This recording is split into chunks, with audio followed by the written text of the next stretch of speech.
Hi, everybody. Welcome back to Kids, Chaos, and Coffee. I am WCNC Charlotte's Lisa Washington, joined by our Assistant News Director, Spencer, our EP, Nikki. Ladies, always great to have you here. Really just a great space for us to talk about all things parenting, mom. You know, sometimes we have wins, sometimes we have losses. We're going to do a quick go around the horn and talk about your parenting win or loss as of late. Nikki, why don't we start with you? So this was kind of started as a loss, but went to a win, and I was telling you guys about this before we came on, that this past weekend I had some friends over. We're going to do a craft day, so my husband was going to have Everett.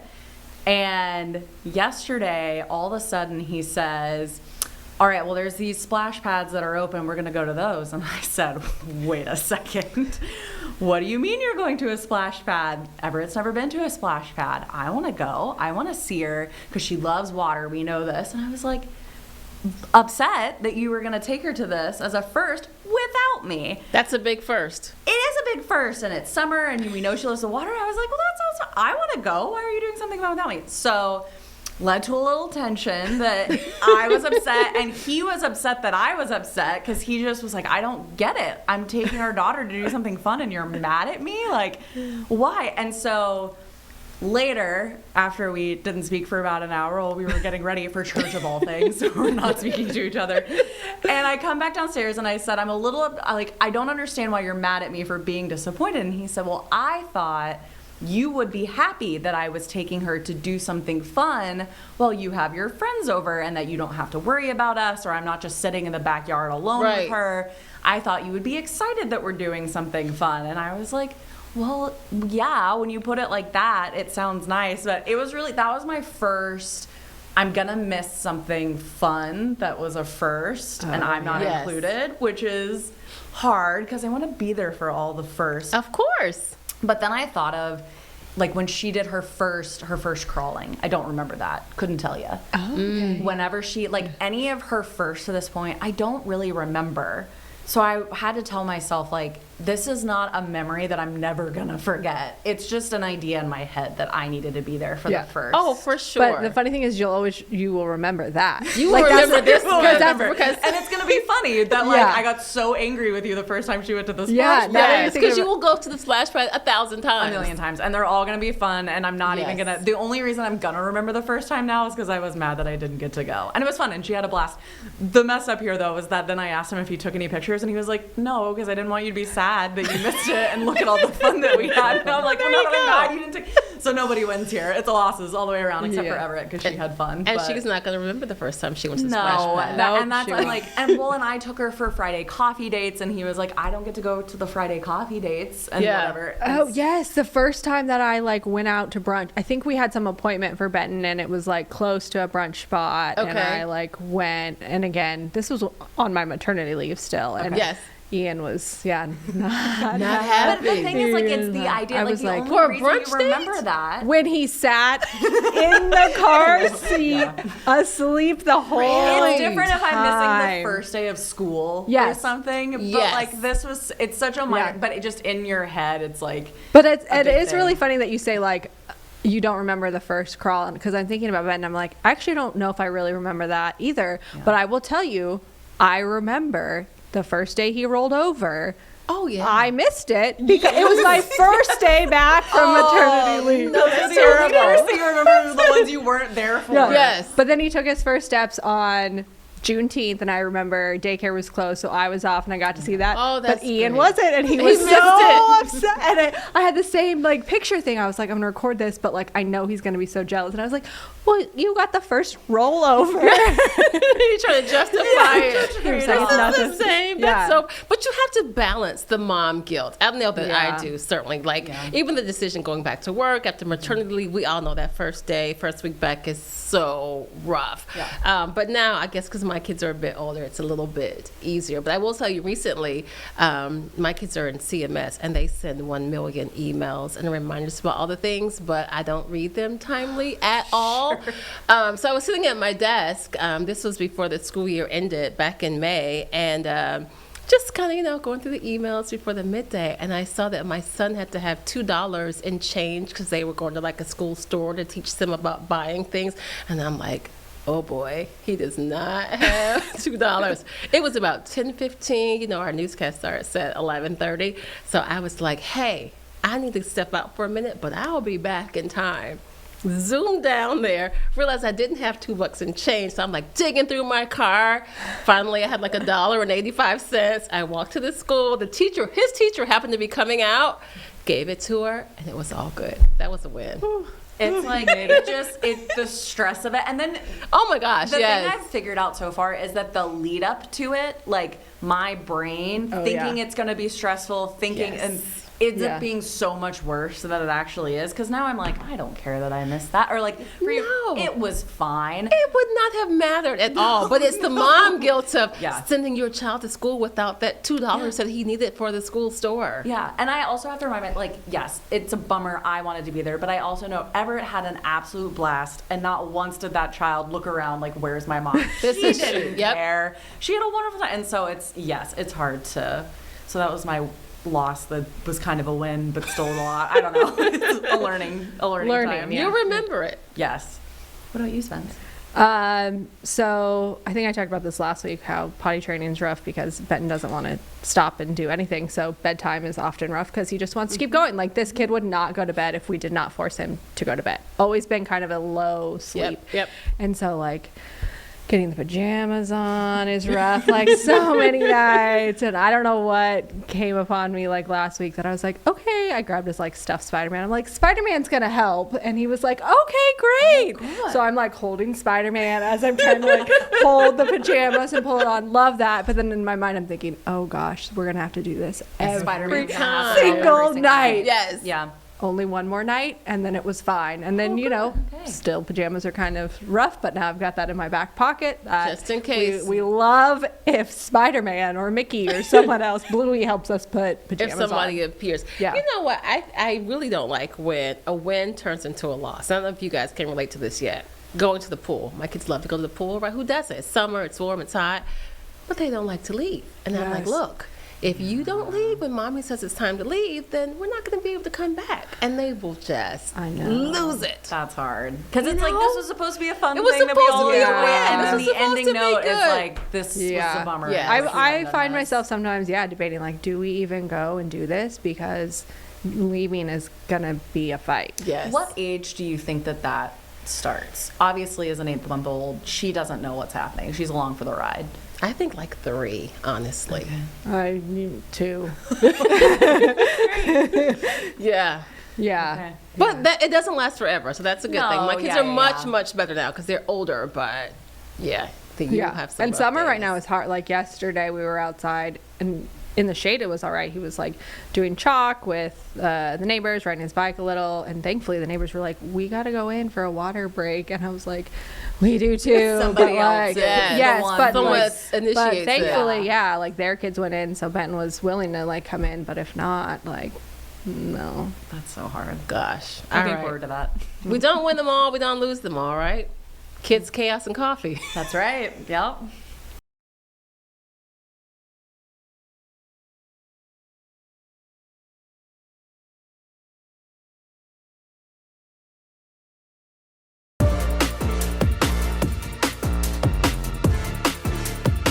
You are watching Kids, Chaos, and Coffee. I'm your host, Lisa Washington. We are going to be talking about travel and holiday safety during the summer months. Of course, we have Dr. Kerry Watson with us, a trauma medical director with the Piedmont Medical Network. And Dr. Watson, many of us travel over the summer, so there are things that we should keep in mind. What's a travel health kit? Absolutely. So I am a big believer in this. I'm actually going out of town this coming weekend, so I have my kit ready to go.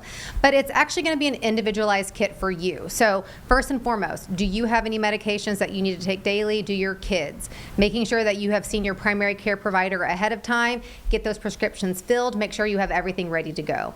Then it's all of the other things that you can't always predict are going to happen. So things like ointments for bug bites, bug sprays, lots of sunscreen, extra water, flashlights, extra phone chargers, always having some sort of towel. And I'm a big believer in keep extra hats and just maybe that extra piece of clothing in there, because we always think about it being hot in the summer, but sometimes we're traveling places where it can get very cold at night. So having extra clothes is always helpful. Always something to think about. I know moms typically, especially when they're traveling, there's a list of all the things to pack, all the things you may need. Something I saw on your list that I had not thought about, keep or bring a copy of your official immunization record with you. That's not something I would readily think of to have with me when I'm traveling. Yeah, so it's helpful if you think about tetanus shots or things like that. So we get a lot when you're out and about, sometimes equipment. So people are out riding bikes and doing different things. So knowing the last time you had your tetanus or other vaccines is very helpful for us, especially if you're traveling overseas. A lot of people will look to see, are there any vaccines I need to get ahead of time, but they're not necessarily thinking about what they might need if they end up in the hospital setting. So it's helpful to have a copy. And if you get sick while you're on vacation, whether you're in the United States or out of the country, what should you keep in mind? Of course, you'll have an insurance card with you. Beyond that, what should you know? So I keep my parents' list as well as mine and any children, any medications you're on and what they're for in your phone, and a hard copy. So I think it's really helpful to have a little notebook with you when you travel to kind of keep up with when do I take certain medications, when was the last XYZ surgery that I've had, things like that. Because in the moment, I promise you, as a trauma surgeon, so many times I ask a simple question, well, what medications is your husband on? Is your wife on? And more often, the women know what their husband takes, but the husbands never know what their wife is on. Right. So bring those list of medications. It's very helpful. Much less the kids, of course. And then let's talk about, because I'm sure you see instances or have seen firework injuries, be it any holiday, just in the summer, we tend to see more fireworks. There's certainly safety around that, things that we can do. Yes. So I think first and foremost is if you have a younger child, don't let them light any of the fireworks on their own. They're not used to kind of having the reaction that we do to get out of the way. And sparklers, which are fun for everyone, they can get up to 2,000 degrees Fahrenheit.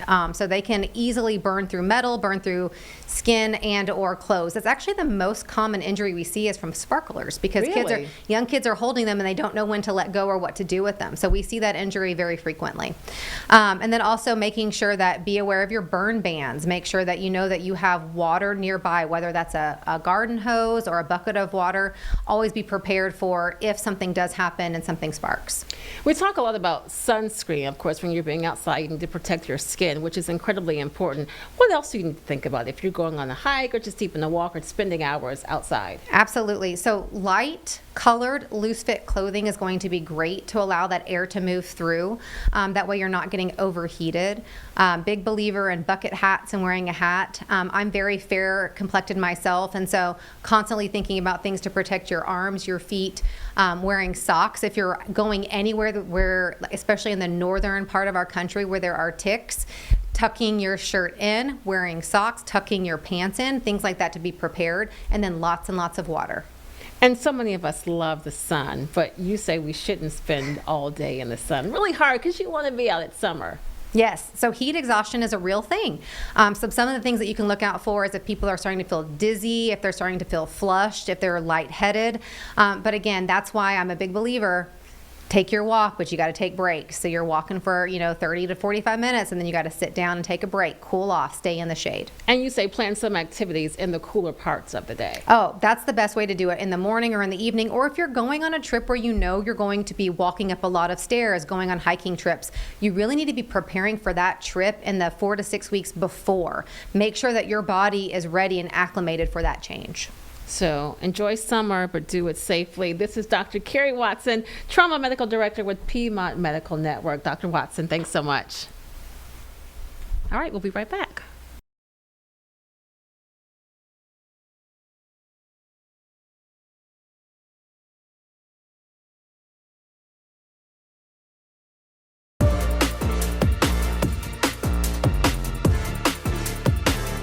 So graduation marks a major life milestone, but for a lot of teenagers, that also means taking on some new responsibility, and they might not quite feel ready for it. We're talking in particular about managing their own health care as they begin to shift out of pediatric care around the age of 18.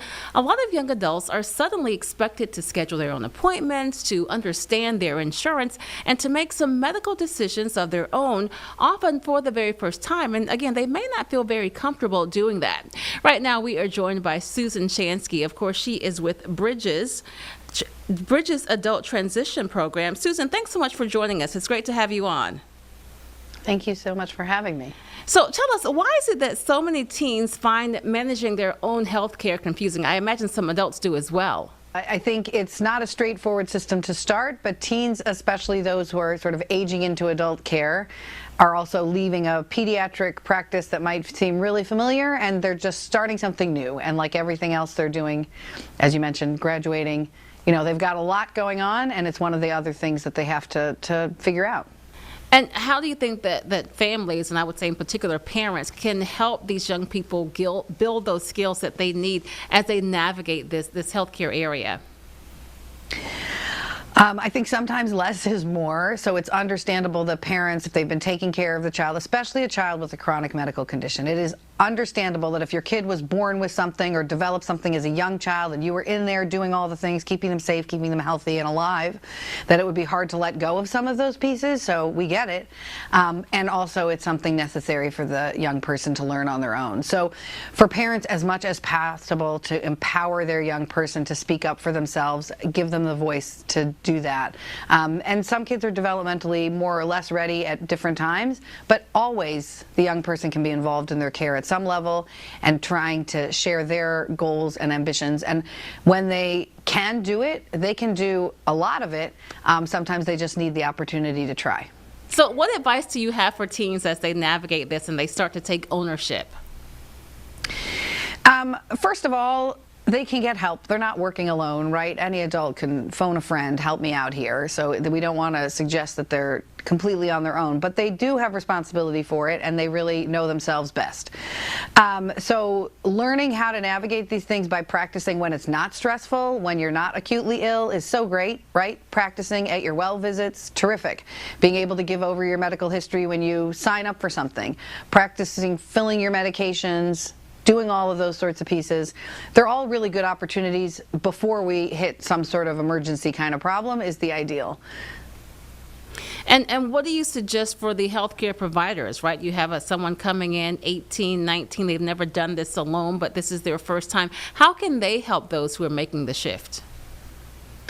Well, I think adult providers can be pretty understanding that young people may want to include their families, but pediatric providers are well positioned to provide some sort of anticipatory guidance like they do with, let me tell you about child development. This is a piece of that. Be clear that the patient will leave your practice. Talk about when that might be. Let them practice speaking up for themselves. If a 15-year-old comes into the visit with his mom and he's hat down on his phone, mom's answering every question, and he's perfectly capable of doing it, make him. Talk to him. Let him make those responses. It's also best practice for pediatric providers to give a little alone time with the patient so that, whether there's a question now or the next visit that comes up, the patient is used to having some time alone, and parents are used to also giving that privacy, and the provider's then able to ask questions they might not have spoken about otherwise. So these are all things that providers can do. The more you do it, the more comfortable you become with it. Exactly. Susan Chansky is the Director of Transitional Care Support with the Bridges Program. Susan, thanks so much for joining us. Thank you. So we're talking about decanting. It's a social media trend, and there are some hidden dangers, particularly when it comes to kids and household cleaners. And we are pleased to be joined by Tareen Creppy, President of Safe Kids Worldwide, and Brian Sansoni, the Senior Vice President of Communications Outreach Membership at the American Cleaning Institute. Of course, cleaning is incredibly important, guys. Thanks so much for joining us. Talk about decanting. What is this trend? And for those who aren't familiar, what exactly does this mean? Yeah, so what we've seen over social media platforms over the last few years is a number of people shooting photos, videos of them taking cleaning products or laundry pods, laundry packets out of their original container, putting them into clear jars or canisters, and they think it's stylish and pretty and everything, and then they repost it on their platforms. But what they're doing is putting style over safety. Those products are meant to be kept in their original containers, the child-resistant closures, their safety information, proper use information. And this trend is continuing. An American Cleaning Institute survey showed that 60% of respondents have already done this or consider doing it. And actually, that's a 12% increase from when we last asked that question 2 years ago. So our message is very clear. They're not meant to be decorations. These products should be stored out of sight and out of the reach of children. Store, not decor. And Brian, you are correct. There's certainly a love of an aesthetic, and people are posting things. Everybody likes pretty pictures on Pinterest and other social media sites. But again, safety is important, especially when it comes to our children. Tareen, can you talk about ways that families can safely store these products and dispose of them so that we aren't putting our children at risk? Yes, and one thing to note is that these are injuries that we can protect and prevent. So keeping these products up and away, out of sight and out of reach are really important. We know that some families are storing products underneath counters, and we want to encourage them to put a safety lock on those underneath cabinets, because what can happen is that kids that are exploring, they can get access. Even in your laundry room, keeping those products off the floor, up and out of reach and out of sight. And do you think it's worth sharing with kids these things are bad for you? I'm thinking, I have a 7-year-old. I'm thinking about the dishwashing pods, the laundry pods. I say to him, again, he's 7, hey, this isn't anything you play with. I know it may look fun and squishy, but this is actually dangerous. Is it important to have that conversation with your kids? Absolutely. And I'm glad you said you have a 7-year-old, because it's always kids that are at that age where they're still exploring also, not just toddlers. And it can also be perceived as if it's candy. So we want to make sure that families understand the importance, as Brian stated, keeping them in their original packaging, because they should be kept in a resistant, and also with the manufacturer's instructions that you should not look at these as something to play with, nor to put in your mouth. And we know that accidents do happen. I mean, you can have them put away as best you can, but things do happen. What should families do if there is an emergency? What are the resources or the guidance for them to follow? Please store the American Poison Center number in your phone, 1-800-222-1222. There is 24 hours, 7 days a week, poison control experts who can help you should an emergency occur or an accidental exposure. Where can parents go if they want to get some more information? Parents year-round can go to packetsup.com. It's a website of the American Cleaning Institute. There you will find a home safety guide that the Cleaning Institute partnered with Safe Kids Worldwide in producing. It's a room-by-room safety guide, which is really useful for new parents. There's whole new experiences there. Those kids will be crawling before we know it, so we want to help them easily prepare, keep those laundry rooms safe, those cleaning product cabinets safe. So just go to packetsup.com for that information. And Brian, there are people who will hear our interview and will say, but I still want my things to look neat and pretty and organized, and they may like decanting. You've explained why there is the risk, but what do you say to those who say, I still want this to look neat and organized?